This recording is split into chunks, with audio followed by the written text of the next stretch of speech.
Okay, so today I'm showing you Aleister Crowley's Thoth Tarot deck. It comes in a box. This is a little worn. This is the large deck, so you want to make sure if you want the large sized cards that you look for the green box. The next size down, the medium deck, is in a purple box. And it comes with a little card, self-explanatory, and the instruction booklet. So I'm just going to do a quick go through of the cards so you can see what each one looks like. I'm going to try to do this fairly quickly as this is a very large deck. So I'm not going to even name off each card. I just wanted to give you a chance to see the artwork, which is really phenomenal, and the symbology. Now, because I am a new reader, I try to keep my cards upright, and I don't do reversal cards in my readings yet. Maybe I will eventually, but I'm still learning right now. And just to make it easier on myself at the moment, I don't do the reversals because I just feel like that would be a little bit too much for me right now. So I only read with the cards upright. And really, I only read for myself for the most part. Once in a while, I do a reading for a friend, for fun. This is Aleister Crowley's personal magical sigil. And a funny story is when I bought this deck, and I don't believe in that you cannot buy decks for yourself. You know, I think it's lovely to give tarot cards as a gift, and I do that for people whenever I can. However, I don't think that you can't buy a deck for yourself. Anyway, so when I bought this deck for myself, which I really was like lusting after, but I had to wait for a while because I just was really watching my finances and whatnot. And then I finally said, okay, I'm going to go and get the deck, and they didn't have it in the store. And yeah, I had to wait for it to come in, and I was going to order it online. And then I said, no, I wanted to go to my favorite store and put my money to them. So anyway, I was so excited when I did finally get the deck, and I took it outside. I crossed the street. I went over to a patch of grass. I sat down. I unwrapped the deck, opened it up, shuffled the cards, and I shuffled them really well.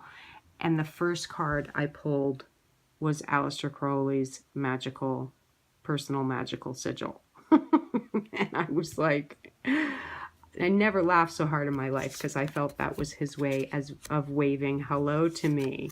And I'll never forget it. It was really quite a moment. And I love moments like that. Those are magical, synchronicity, really fun, playful moments in life. And I think we need to appreciate moments like that, because that's what makes life and living fun.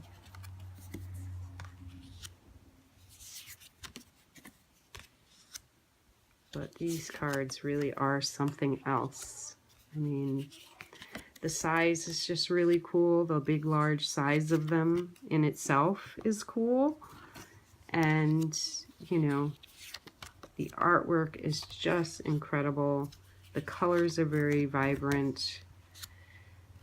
And the symbology is just amazing, as you can see. I'm really a huge fan of this deck.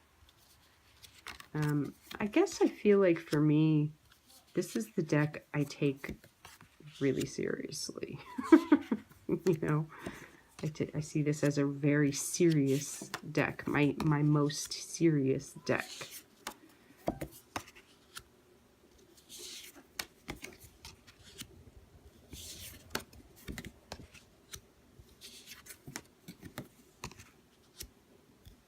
And maybe that's not even good. You know, maybe I take it too seriously, and, you know, I don't I don't let the fun get into this deck as much as it should, especially in light of the fact that, you know, Crowley waved to me with, you know, the first time I pulled a card. And I think we could all agree that he's probably was a man of a very playful nature. Probably still is. Clearly still is. So I think, you know, one of my goals should be to take the deck a little less seriously, because maybe, you know, it's just like an intimidation thing. And, you know, I shouldn't look at it that way. So, yeah, maybe that's something I need to work on. And it's always good to find things about yourself to work on.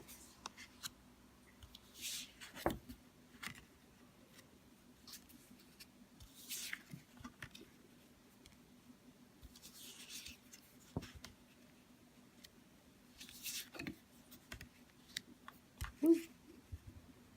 Slippery, slippery, slippery, slippery. But, you know, there's also the interpretations, you know, there are, you know, decks out there that are more,